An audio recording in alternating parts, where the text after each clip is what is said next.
Mesdames,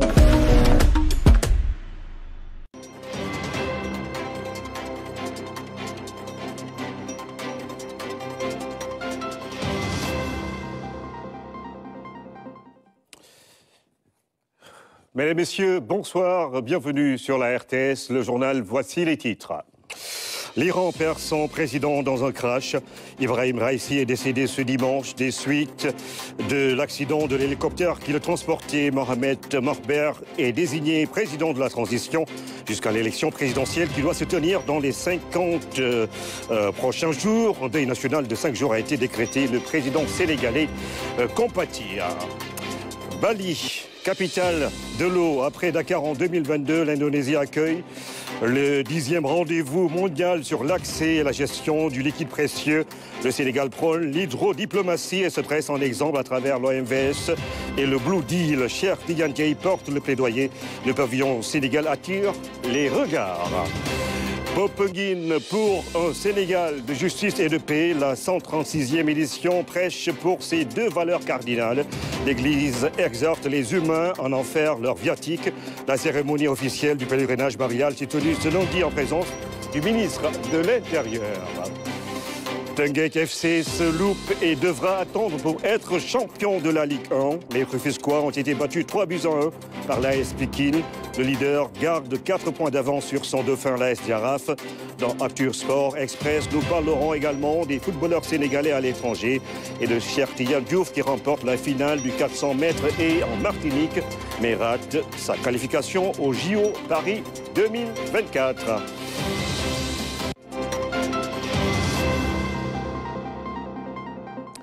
Bienvenue à tous. J'ai appris avec une profonde tristesse le décès dans des conditions tragiques du président Ibrahim Raïssi de la République islamique d'Iran et de certains de ses collaborateurs. C'est en tweet du président Bassirou Diomaye Diakhar Faye. C'est une douleur immense que le peuple sénégalais partage avec le peuple iranien, ami, avec l'expression de notre compassion. Je renouvelle notre solidarité avec l'Iran et prie le bon Dieu de faire miséricorde aux illustres disparus. Amin.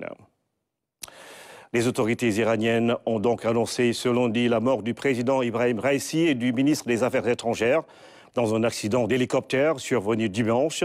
Le premier vice-président Mohamed Morber est désigné comme président de transition jusqu'à l'élection présidentielle qui devra se tenir dans les 50 jours. Un deuil national de 5 jours a été décrété dans le pays. Seydina Lunfal. Après des heures de recherche, les autorités iraniennes ont annoncé ce lundi matin la mort du président Ibrahim Raïssi et de son ministre des Affaires étrangères après un crash d'hélicoptère près de la frontière azerbaïdjanaise. Ibrahim Raïssi était en déplacement dans la province iranienne d'Azerbaïdjan oriental pour inaugurer un barrage. Religieux ultra-conservateur, le président iranien Ibrahim Raïssi, âgé de 63 ans, était pressenti pour succéder au guide suprême l'ayatollah Khamenei. La disparition du président iranien survient alors que des tensions dans la région se sont exacerbées en marge de la guerre que mène Israël à Gaza. Ibrahim Raïssi est considéré comme le protégé de l'ayatollah Ali Khamenei. Sous sa direction, l'Iran a lancé le mois dernier une attaque de drones et de missiles sans précédent contre Israël.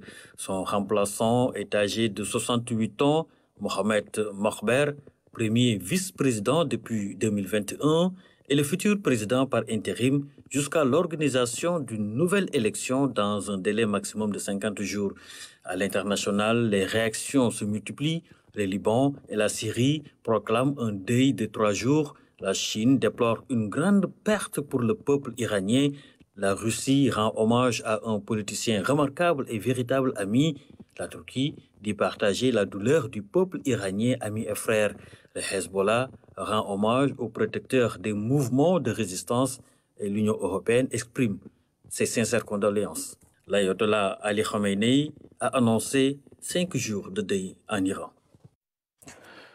La Cour pénale internationale a déclaré ce lundi avoir émis un mandat d'arrêt contre le Premier ministre israélien Benjamin Netanyahou pour des crimes de guerre et crimes contre l'humanité présumés commis dans la bande de Gaza. Benjamin Netanyahou Le Premier ministre d'Israël, Yoav Gallant, porte la responsabilité pénale de crimes de guerre et crimes contre l'humanité commis sur le territoire de l'État de Palestine, dans la bande de Gaza donc.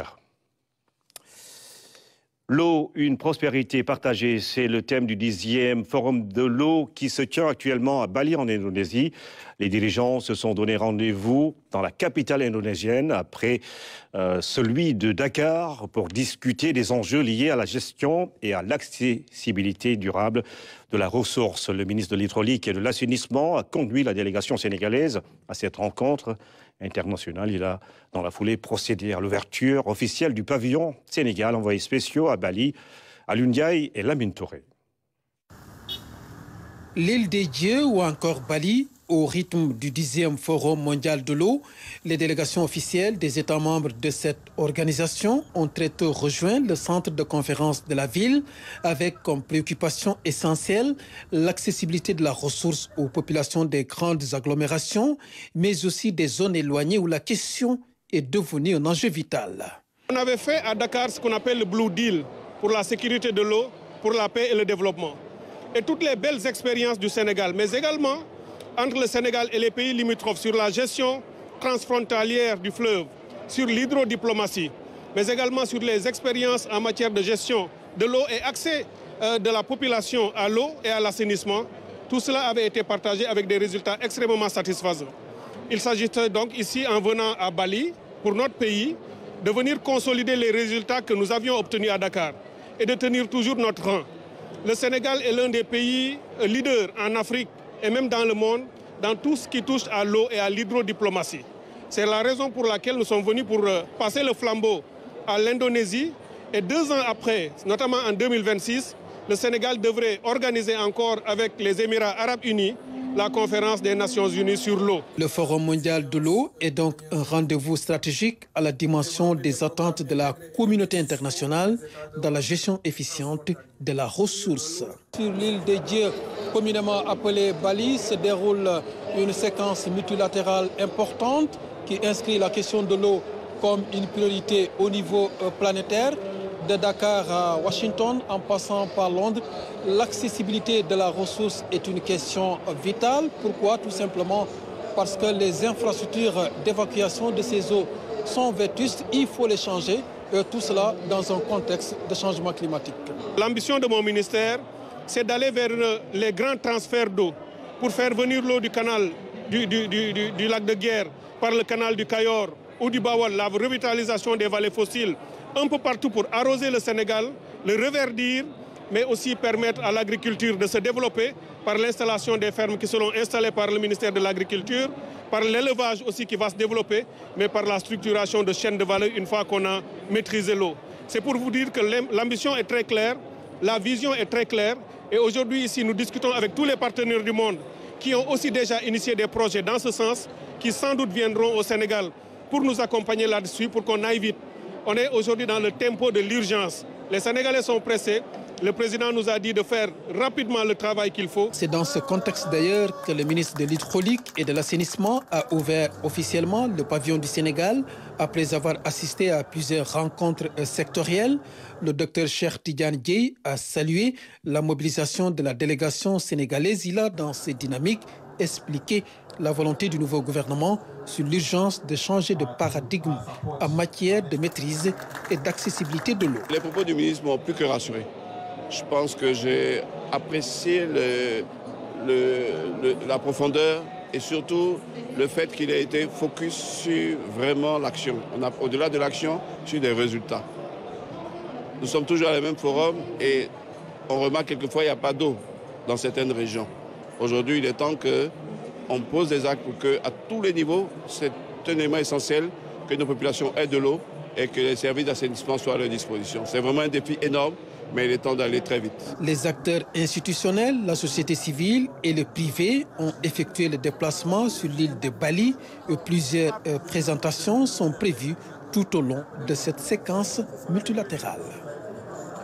Il a dirigé de main de maître la tenue du 9e Forum mondial qui s'est tenu à Dakar en 2022. Abdoulaye Sène, président justement du forum, à l'époque, a fait le déplacement de Bali pour transmettre le flambeau à l'Indonésie. Le voici avec Lamine Touré. Il revient sur des enjeux et les attentes du Sénégal dans cette rencontre internationale. Nous les écoutons. Le monde entier a élaboré rigoureusement et adopté ce qu'on a appelé le Blue Deal, un pacte sur l'eau qui aujourd'hui constitue le levier à travers lequel le monde entier est en train de construire l'agenda mondial de l'eau.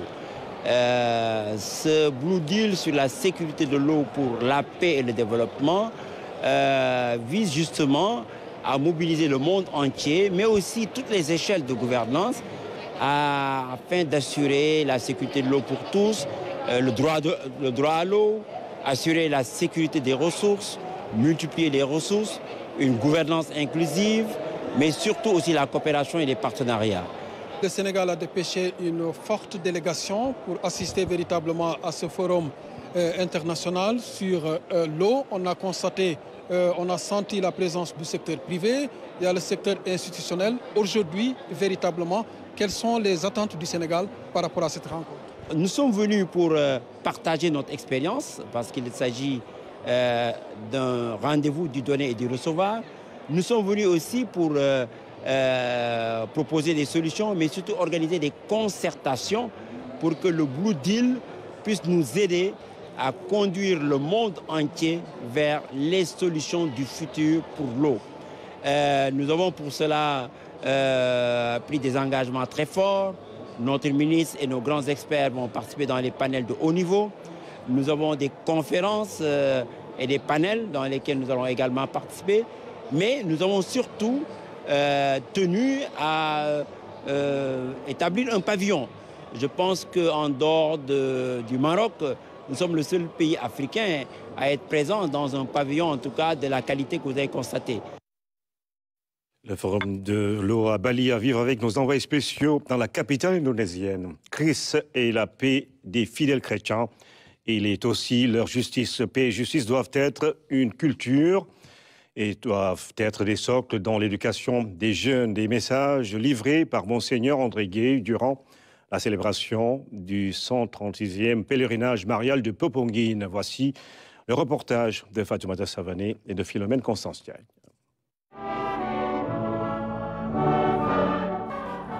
Un sanctuaire qui a fait le plein avec une fervente ambiance de lendemain de Pentecôte. Venus nombreux à cette 136e édition du pèlerinage marial de Popongine, les fidèles ont communié et prié dans l'unité. C'est-à-dire pour semer en nous et autour de nous la justice et la paix, en parole, en acte, et plus profondément encore, en éduquant nos cœurs, où notre conscience, siège de nos intentions et mère de nos comportements, tout spécialement en éduquant les enfants et les jeunes. Éducation à la paix et à la justice, pour que paix et justice deviennent comme une culture. Laissons le Christ inculquer dans nos consciences les valeurs de son royaume, déclinées en Matthieu chapitre 5. Heureux les pauvres de cœur, heureux les doux, ceux qui ont soif et faim de la justice, les miséricordieux qui savent pardonner, heureux les artisans de justice et de paix. Revenus sur le sens du thème, les fidèles catholiques du Sénégal et des pays limitrophes sont invités à communier et à prier au pied de Notre-Dame de la Délivrande de Popongine pour un Sénégal de justice et de paix. Monseigneur André Gueye a invité les chrétiens à demeurer des acteurs à part entière. Justice et paix ne sont pas des slogans, ni des principes purement théoriques ou abstraits, des idéaux irréalisables. Au contraire, ce sont nos attitudes, nos comportements, nos manières de faire, de parler, de voir et d'être qui doivent les incarner. Les promouvoir, vous le savez, est une œuvre sans fin, de longue haleine, pour laquelle, nous le savons, il faut de la patience, dans le double sens du mot durée et souffrance. Il faut de l'humilité et du courage. Il faut surtout nous accepter les uns les autres dans nos différences de toutes sortes et nous décider à aller dans la même direction. Mais il faut autre chose en plus, et c'est le plus fondamental, c'est accepter de changer, vraiment, radicalement, nos comportements et nos mentalités. Un changement que nous appelons conversion. Le célébrant a aussi appelé au respect qui doit être un dogme pour tout croyant dans toute chose au quotidien. Faisant allusion à l'actualité et aux initiatives prises par les nouvelles autorités à travers le Djoub Djoubal Djoubanti, il a appelé l'audit individuel des mentalités. Rivaliser de respect les uns pour les autres, condition de la paix et de la justice. Rivaliser de respect les uns pour les autres. Respect de la dignité intrinsèque des personnes et de leurs biens, des droits et des identités. Respect, respect la wax de, d'où tolérance, d'où résignation, respect. C'est le respect mutuel.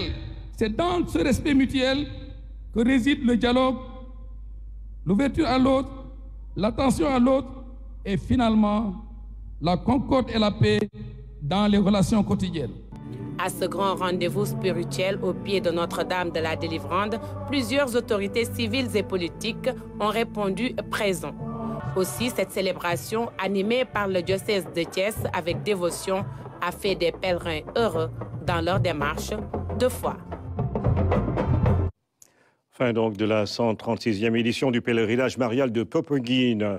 Le ministre de l'Intérieur et de la Sécurité publique a conduit la délégation du gouvernement à la cérémonie officielle qui s'est donc tenue ce lundi. Voici le reportage de Damsila.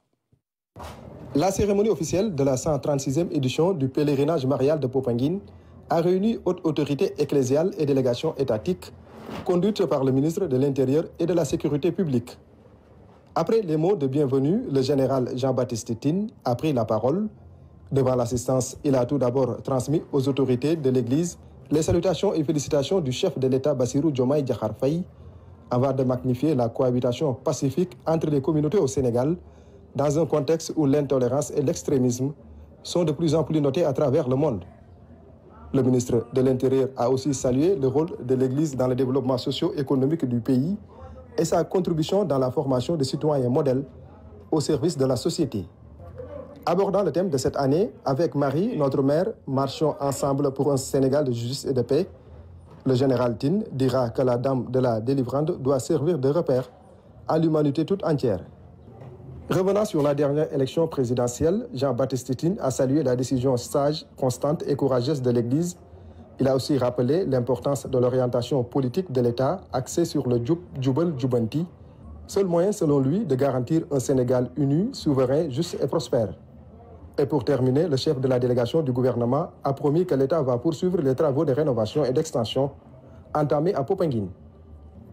Prenant la parole, Monseigneur Benjamin Ndiaye, archevêque de l'archidiocèse de Dakar, a tout d'abord demandé au ministre de l'Intérieur de transmettre au président de la République, Bassirou Diomaye Diakhar Faye, ses vives félicitations suite à sa brillante élection à la tête du pays. Il a ensuite formulé des prières à son endroit pour la réussite dans ses missions, avant de l'inviter à faire de l'intérêt de la nation sa priorité quotidienne. Monseigneur Benjamin Ndiaye a aussi fait des recommandations à l'État du Sénégal. Il les invite à s'investir pleinement à la diminution du coût de la vie, de mener une politique d'inclusion sociale qui facilite le travail à la jeunesse et de renforcer la politique qui vise à lutter contre le changement climatique. Évoquant l'organisation réussie de la 136e édition du pèlerinage marial de Popenguine, Monseigneur a salué le respect des engagements des services de l'État. Avant de terminer son discours, il a formulé des prières pour un Sénégal de justice et de paix sous les pas guidés de la Sainte Marie. Dernière note de cette cérémonie officielle, la remise de décorations aux personnes qui se sont toujours distinguées dans l'organisation du pèlerinage marial de Popenguine. Le ministre de l'Enseignement supérieur, de la Recherche et de l'Innovation continue ses visites de prise de contact avec les acteurs du secteur qu'il dirige.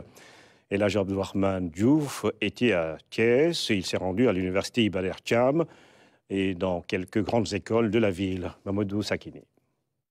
La rencontre avec responsables pédagogiques, étudiants et syndicalistes a permis au ministre de mieux s'imprégner des maux de l'enseignement supérieur à Thiès. Les problèmes sont nombreux. On a des problèmes pédagogiques, des problèmes de classe, on a des problèmes de dortoir, le fameux pavillon, on a des problèmes de restaurants. Il y a des problèmes partout. Mais quand je dis que ma satisfaction existe, c'est qu'aussi partout où j'ai vu des problèmes, j'ai entrevu des solutions. Des solutions qui seront concrétisées avec le concours de l'ensemble des acteurs. Pour y arriver, le ministre prône une démarche inclusive et participative. Nous allons travailler avec tous les différents acteurs qui sont présents et nous espérons que dans des délais raisonnables, les différents chantiers seront livrés. Et une fois que ces chantiers seront livrés, l'université de Thiès et toutes les grandes écoles qui gravitent autour d'elle pourra continuer sa montée en puissance. J'en suis sûr, je n'ai aucun doute. Continuez à travailler comme vous l'avez toujours fait, dans un esprit patriotique, en prenant en compte le fait que vous êtes en face d'un nouveau gouvernement qui est en train de prendre ses marques. Le gouvernement annonce des concertations sur la stabilisation de l'année académique la fin du mois. Des concertations attendues avec beaucoup d'espoir par la communauté universitaire. C'est un sujet plus que d'actualité. L'introduction des langues nationales dans le système éducatif. Des ressources numériques en grammaire et en orthographe sont produites. L'expérimentation a ciblé 6 langues conformément à celles choisies dans le cadre du modèle harmonisé de l'enseignement bilingue au Sénégal. Moreps, plus de détails avec Massamba Tchane. La rencontre des différents acteurs concernés a duré 2 jours, répartis en groupes en fonction des 6 langues nationales retenues dans le cadre du modèle harmonisé de l'enseignement bilingue au Sénégal, MOEPS. Ils ont étudié, analysé et procédé à la validation des ressources numériques proposées en orthographe et en grammaire. Il fait suite à donc, une série d'activités comportant à la fois la production et le partage du cadre méthodologique de production de ces documents, la production des unités d'apprentissage dans toutes les langues précitées, la revue de ces unités d'apprentissage pour en déterminer la portée et les limites. Et aujourd'hui, nous sommes dans une dernière phase qui est la validation. On nous a permis quand même de travailler en langue, de faire des unités d'apprentissage en langue qu'ils vont numériser.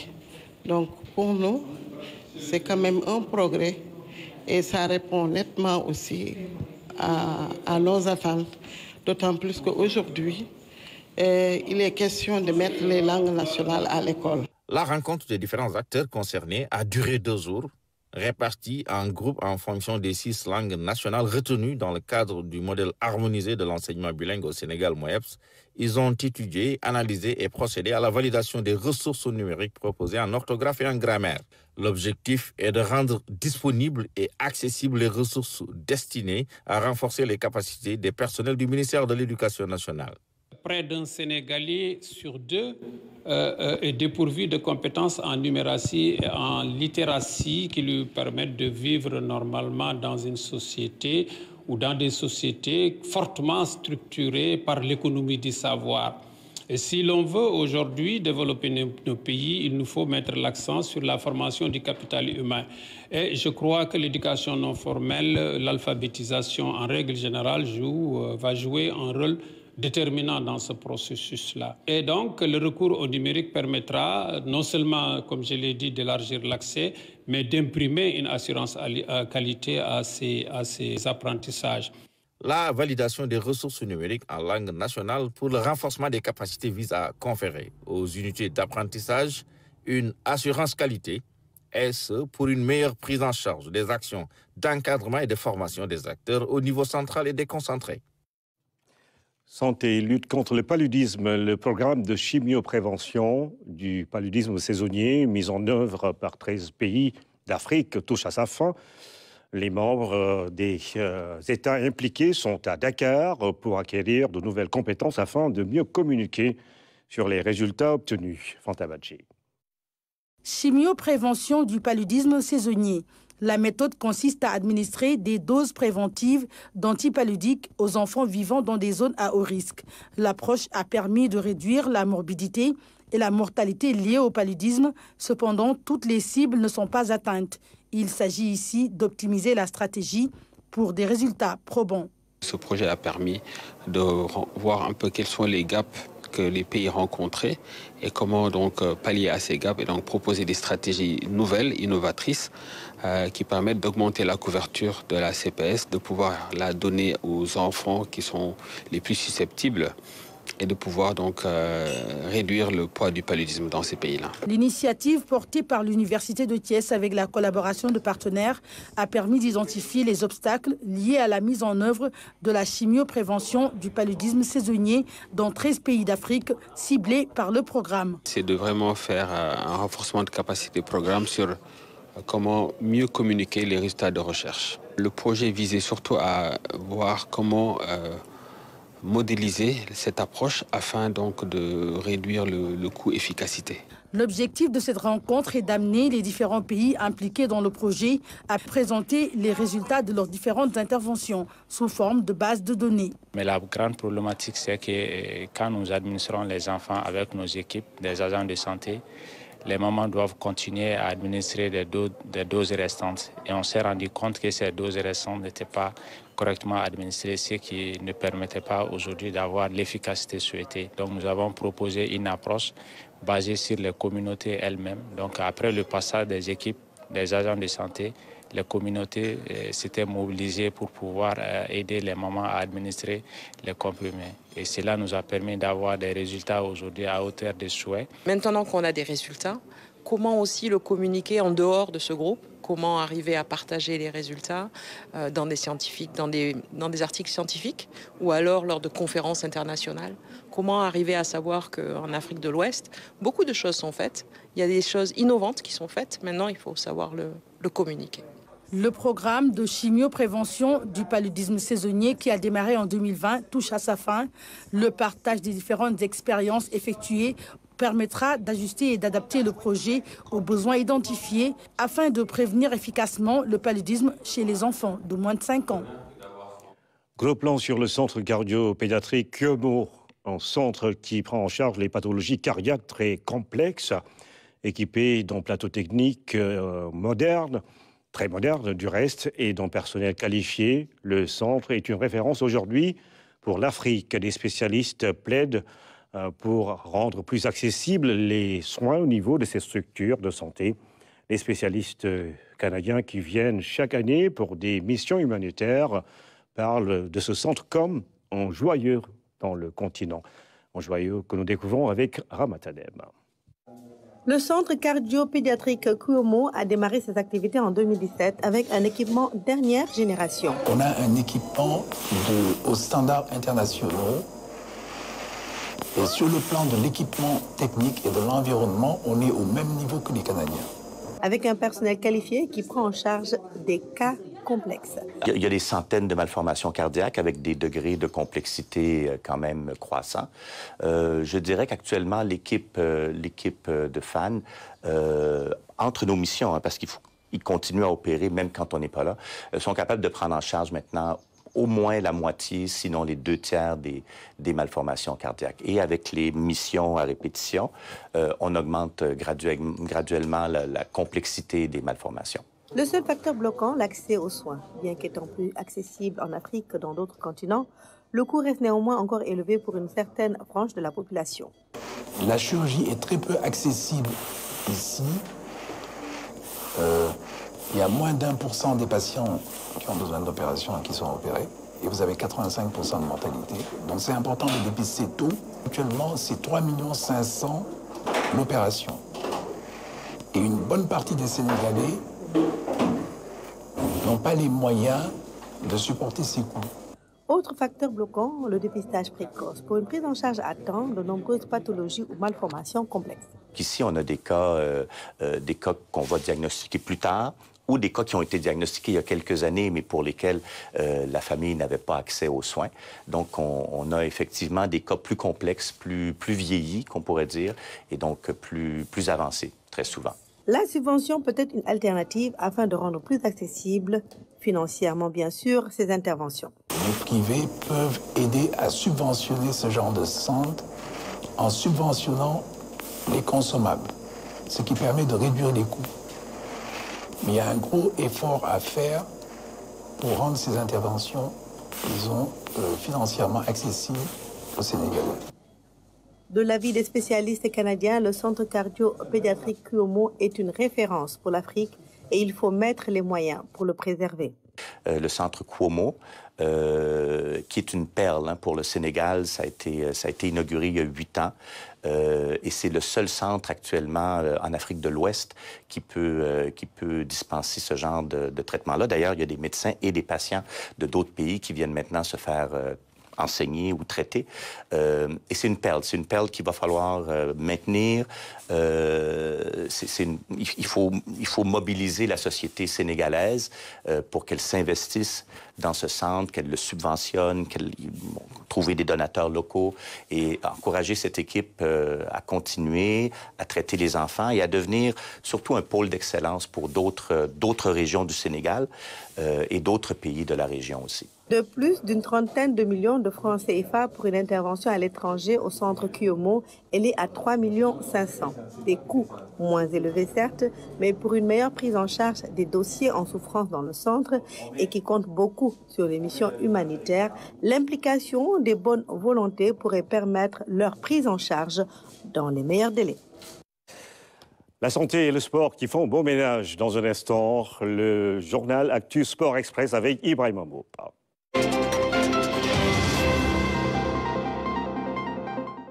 Ibrahima Mboup va nous rejoindre. Bonsoir Ibrahima. Bonsoir Ibrahima Diédhiou et bonsoir à tous ceux qui nous regardent ce soir. Je ne vais pas faire de commentaires sur ta tenue. Hein. J'attends la fin parce que vraiment, tu as frappé fort comme l'AS Pikine face à Teungueth FC ce week-end en championnat Ligue 1 sénégalaise de football. Le leader qui perd un match capital quand même pour le titre. Un match capital, faux pas, j'allais dire, de Teungueth Football Club devant l'AS Pikine hier au stade Alassane Djigo. Les Pikinois l'ont emporté sur le score de 3-1. Suivez le résumé de Fatoumata Savané. Posant 3-1. Dès l'entame de la partie, les joueurs du coach Senghor ont pris le match à leur compte en multipliant les occasions. À la 14e minute, Ousmane Goudiaby ouvre le score.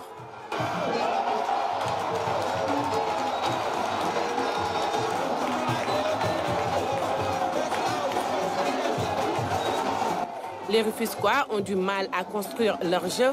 Ils peinent à aller au bout de leurs actions. À la 33e, c'est Pikine qui double la mise avec ce coup franc direct de Souleymane Cissé.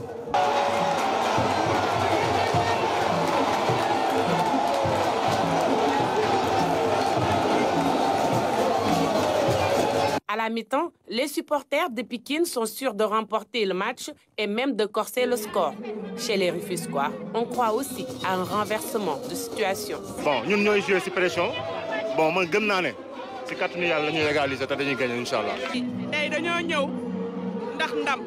dañu Teungueth waruñoo nangu mu ñëw suñu biir stade dafa yóbbaale ñu ne moo jël championnat bi Alassane Djigo moo tax ñun tey dañoo ñëwaale ak ndam bëgguñu Teungueth yóbbaale loolu bu muy jël na ko jël feneen mais du buñu mu jël ko Alassane Djigo te ñun dañoo bëgg a jël 3e. À la 86e minute, Adama Diarra réduit le score pour le Teungueth FC. Au finish, Pikine ne lâche rien et arrive même à alourdir la sentence. Le 3e but est marqué par Ibrahima Dian dans les arrêts de jeu. Nous, notre objectif, c'est terminer dans le podium. Depuis quelques temps, on est sur une bonne dynamique. Donc, il fallait continuer sur cette dynamique pour pouvoir bien voyager à Ziguinchor. C'était ça la motivation. L'équipe a trouvé de la confiance. On sait que les vraies valeurs du football, c'est le collectif. À ce moment, c'est parti chacun voulait faire de son côté. Mais là, on a retrouvé nos vraies valeurs, nos collectifs, on s'appuie sur le collectif, on est épanoui et ça se voit sur le terrain. Il faut dire que c'est une défaite amère du fait qu'on n'a pas reconnu Tenguej sur le plan défensif surtout. Parce que d'habitude, on était une équipe costaud derrière, mais malheureusement, aujourd'hui, on n'a pas été costaud derrière. Et devant une équipe qui ne jouait rien dans le championnat, devant une équipe de Pékin qui n'avait pas de pression et qui était devant son public. Et je pense que c'est une défaite qu'il faut très bien analyser pour qu'il n'y ait pas de conséquences néfastes pour les 2 prochains matchs. Et comme je vous ai dit, maintenant, c'est à nous, nous avons encore notre destin en main. Sur les 6 points, on cherche 3 points. Donc une victoire contre Génération Foot nous donnerait le titre, ou bien une victoire contre Stade de Mbour nous donne le titre, pour vous dire qu'encore nous sommes vivants, heureusement que nous sommes vivants, mais ce sont des genres de matchs qu'on ne devrait surtout ne pas perdre. Après cette 4e défaite en 24 matchs, les prétendants au titre tiennent encore le rang avec 46 points, mais se mettent une pression, celle de jouer les derniers matchs en filigrane avec le Jaraaf. Les Dauphins est au point et le suspense persiste en cette fin de saison. C'est Ibrahim Amoub, un leader qui vacille. Quelles sont leurs chances de remporter le championnat national? Eh bien, les chances sont intactes en cas de victoire. La semaine prochaine, face à Génération Foot, Tenguej Football Club sera champion du Sénégal, même si le Jaraaf gagne ses 2 derniers matchs. Donc, il y a eu des faux pas. Il y a 2 semaines, c'était face au Jaraaf, le Dauphin.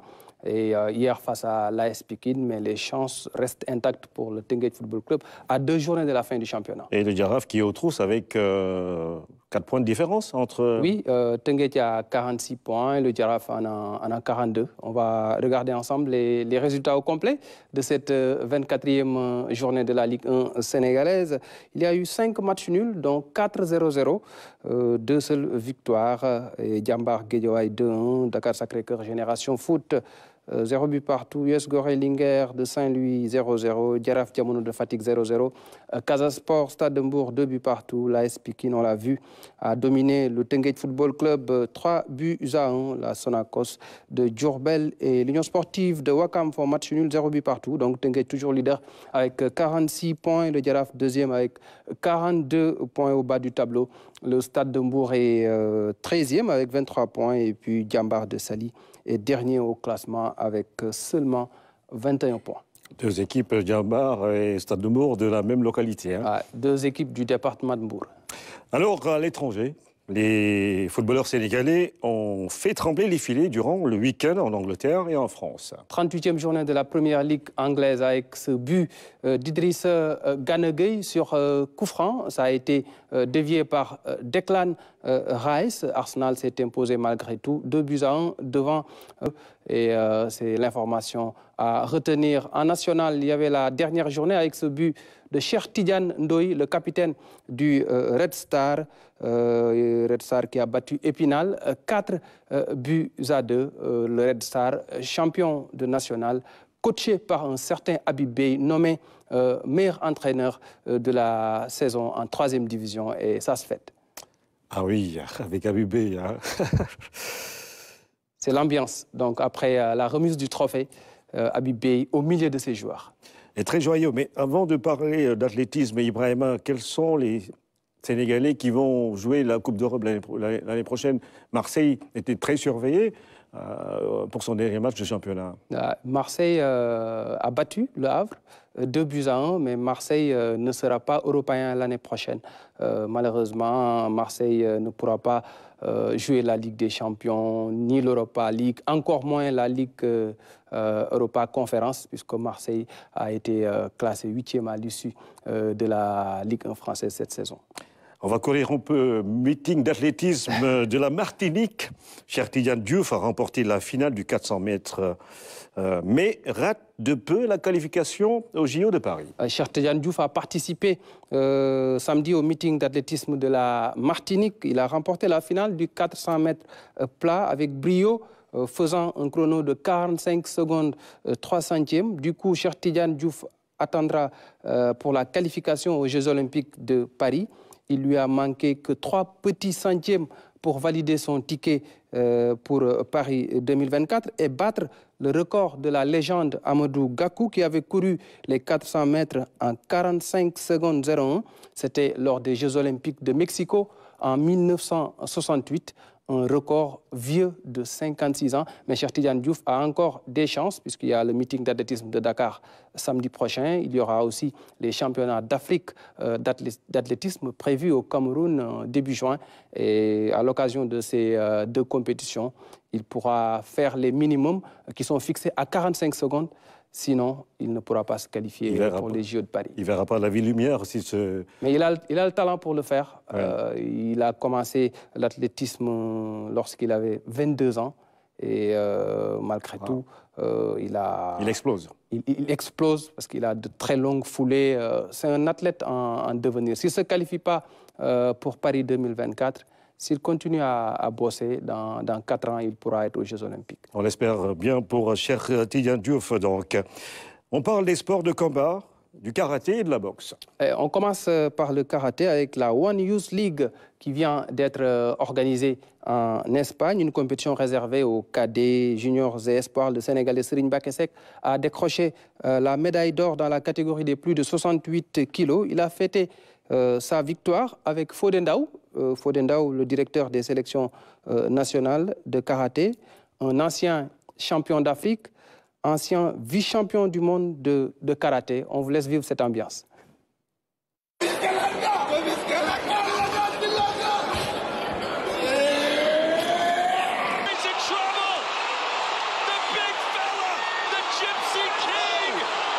Saoudite.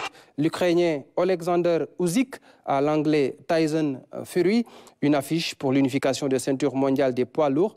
Usyk a roué de coups Tyson Fury, le poussant dans ses derniers retranchements, des crochets dévastateurs qui ont permis à l'Ukrainien de gagner le combat sur décision partagée des arbitres. Alexander Usyk devient le champion incontesté des poids lourds, ce qui n'était plus arrivé depuis 1999 avec Lennox Lewis. Et Usyk a dédié sa victoire à son peuple, le peuple ukrainien qui est en guerre avec la Russie. Avec tout ce qui se passe en Ukraine, il avait de quoi sortir. Ouais. Il était au front. Ouais. Après, il est allé sur les rings pour continuer sa carrière. Mais il y a quelque temps, il était sur le front avec les combattants de l'armée ukrainienne. En tout cas, Tyson Fury a vu du feu, en tout cas. Et pour terminer, quelque chose de plus doux, les sports boules avec le tournoi international de Nouadhibou en Mauritanie. Ouais, c'était une 4e édition à Nouadhibou avec des sélections sénégalaises, mauritaniennes et marocaines. À l'arrivée, c'est une équipe sénégalaise qui a remporté ce tournoi international. Plus de détails avec Tanda Ndiaye. Ce tournoi, devenu désormais traditionnel du côté de Nouadhibou, en République islamique de Mauritanie, et qui a connu un franc succès. Les férus des boules de la Mauritanie, du Maroc et du Sénégal ont rivalisé entre les couloirs et n'ont pas lésiné sur les moyens. Ceux-là, ce sont les organisateurs pour donner à l'événement tout le cachet attendu. Les Sénégalais ont été les plus en vue à l'occasion de ces face-à-face assez acharnés face à des Marocains et à des Mauritaniens qui avaient pourtant misé sur des champions hors pair, respectivement dans leur pays. Mais c'était sans compter avec les représentants sénégalais, la triplette Adama Diagne, Lamine Sow et Babacar John, qui étaient absolument décidés à remporter cette partie. Le score, 13 contre 10 pour les Sénégalais du Sali Buddhist Club. Face à l'équipe de Tabrak Zayn, ils n'ont pas fait les choses à moitié. Et pour l'heure, les yeux des Sénégalais sont rivés du côté du royaume chérifien, Marrakech, qui va abriter du 6 au 9 juin prochain les championnats d'Afrique de la discipline. Alors Ibrahim, après la pétanque, on va vers Galaxy.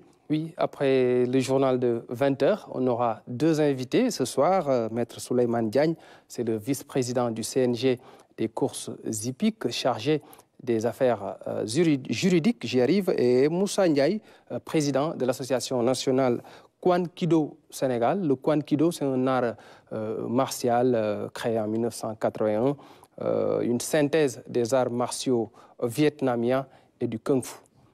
Alors Ibrahima, un symbole de Saint-Louis, un plat, quelque chose qui vous rappelle le Nord? Le Thiaboudjen. Le Thiaboudjen. Le Thiaboudjen Pendambay, comme on dit à Saint-Louis. Le Thiaboudjen, justement, l'île de Saint-Louis, encore le parc de Djoudj, ce sont des trésors inscrits au patrimoine mondial de l'UNESCO, vous le savez, préserver et valoriser justement ces acquis, c'est le sens des rencontres sur les architectures futures et les patrimoines organisés à Saint-Louis en rendez-vous d'échange entre experts sénégalais et étrangers. Ensemble, ils veulent réfléchir sur les opportunités liées à la valorisation de tout ce patrimoine. Abdoulouad nous donne un peu plus de goût dans ce reportage. Les rencontres sur les architectures futures et les patrimoines de Saint-Louis. Ce moment de dialogue entre les acteurs culturels et les experts ouvre une opportunité de réfléchir sur les possibilités de préserver et de valoriser le patrimoine. Aujourd'hui, on est réunis ici pour parler des patrimoines, pour parler des architectures futures, et tout en pensant que le futur n'est rien d'autre que la répétition du présent. L'éternel présent, c'est le futur. Et ce futur qui a besoin de la jeunesse de ce pays, qui a besoin de la culture de ce pays, aujourd'hui nous invite à réfléchir, mais aussi à prendre des actions écologiques, nobles et respectueuses pour un meilleur présent pour notre Sénégal. Parmi les participants à la cérémonie, des partenaires en provenance de la Havane et de Bilbao, deux villes qui ont des similitudes avec Saint-Louis, telles que leur inscription au patrimoine mondial de l'humanité. Il se trouve que la ville de la Havana et celle de Bilbao au Pays Basque partagent avec Saint-Louis un élément essentiel qui est la présence de l'eau, une présence structurante et qui sert maintenant de prétexte pour trouver des liens entre toutes ces villes inscrites sur la liste du patrimoine mondial de l'UNESCO, afin de partager les expériences et les expertises et de faire de sorte que ces rencontres ouvrent des perspectives nouvelles en termes de prise en charge et d'appréhension des problématiques qui certes peuvent être différentes, mais ont souvent aussi un fil conducteur. Ici, le fil conducteur va être l'eau. 4 patrimoines de la région de Saint-Louis sont mis à l'honneur: le Thiaboudjen, l'île de Saint-Louis, le parc ornithologique de Djoudj et le trésor humain vivant décerné à un fils de Saint-Louis, Pape Amadou Sow Zumba. Valoriser de tels acquis reste un défi à relever à tout prix. Il faut travailler en innovant et apprendre du passé. C'est l'une des raisons pour lesquelles il est important de préserver ces éléments-là. Au-delà de la volonté politique, c'est l'engagement des acteurs. C'est nous qui avons demandé l'inscription. Donc il faudrait que de notre côté, qu'on puisse ensemble contribuer à la préservation du site, mais aussi à tout ce qu'il y a comme aspect de valorisation au niveau de Saint-Louis. Nous avons le programme de développement touristique qui est en cours de réalisation et nous pensons que, et le souhaitons qu'une fois que ces différents chantiers, ne serait-ce que les 36 qui sont annoncés, soient réhabilités, ça va donner encore beaucoup le sourire, en tout cas à nous Saint-Louisiens qui sommes sur le site et qui veillons à ce que Saint-Louis reste sur la liste du patrimoine mondial. Le développement économique de Saint-Louis repose en grande partie sur son patrimoine culturel. Les acteurs travaillent sur diverses approches pour gérer et préserver ce précieux héritage. Restons dans cet esprit. Du 28 au 31 mai 2024 se tiendra à Dakar le Forum des matériaux innovants et de la construction durable en Afrique de l'Ouest. Pour préparer cet événement, une conférence de presse s'est tenue à l'ESP, l'École supérieure polytechnique, afin d'expliquer les enjeux autour de cette rencontre. C'est Dina Dunfal. Cette conférence de presse qui s'est tenue à l'ESP s'inscrit dans le cadre du lancement des activités du Forum des matériaux innovants et de la construction durable en Afrique de l'Ouest. Le forum se tiendra du 28 au 31 mai 2024 au Grand Théâtre de Dakar. Il vise à repenser la construction en Afrique de l'Ouest. Nous avons donc soumissionné pour l'organisation de ce forum, dont l'objectif principal est de créer un réseau des acteurs de la construction durable. Pourquoi ce besoin? Vous n'êtes pas sans savoir que nous sommes confrontés à des changements climatiques qui nous obligent à nous adapter, notamment en matière de construction.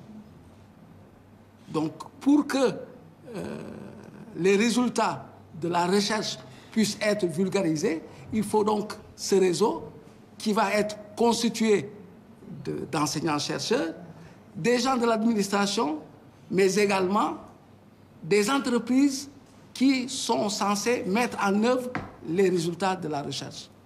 Le forum MIC-DAO va s'articuler autour de plusieurs activités. Séminaires d'innovation avec des panels et ateliers, conférences internationales avec la participation des chercheurs du monde entier, en plus des rencontres en marge des événements officiels. Et quand on dit les participants sont composés essentiellement de l'ensemble des acteurs de l'écosystème construction ou matériaux de construction. Tous les acteurs qui interviennent dans ce secteur, que ce soit des architectes, que ce soit des bureaux de contrôle, que ce soit des entreprises, que ce soit le monde de la recherche universitaire dans l'innovation, que ce soit même des gens de la finance qui financent le bâtiment ou le développement des matériaux, et même des partenaires. Donc ce sont ces acteurs au niveau des différents pays qui vont se regrouper pendant les 2 premiers jours autour d'un séminaire pour réfléchir à la mise en place d'un réseau pour continuer à partager. Plus de 200 participants de 4 pays sont attendus à cette rencontre d'échange d'exposition sur l'avenir des matériaux innovants et de la construction durable en Afrique de l'Ouest.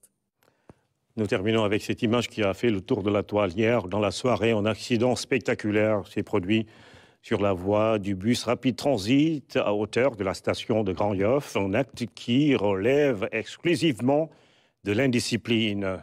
Ce caractère que beaucoup partagent au Sénégal, notamment sur les routes. Dire qu'il est temps de sévir n'est qu'une répétition quand un camion se prend pour un BRT. C'est une chronique signée Oumar Diawa. Moins d'une semaine après le début de l'exploitation du BRT, voilà que ce que certains redoutaient s'est produit. Un acte inqualifiable pour lequel le no comment s'impose à tous.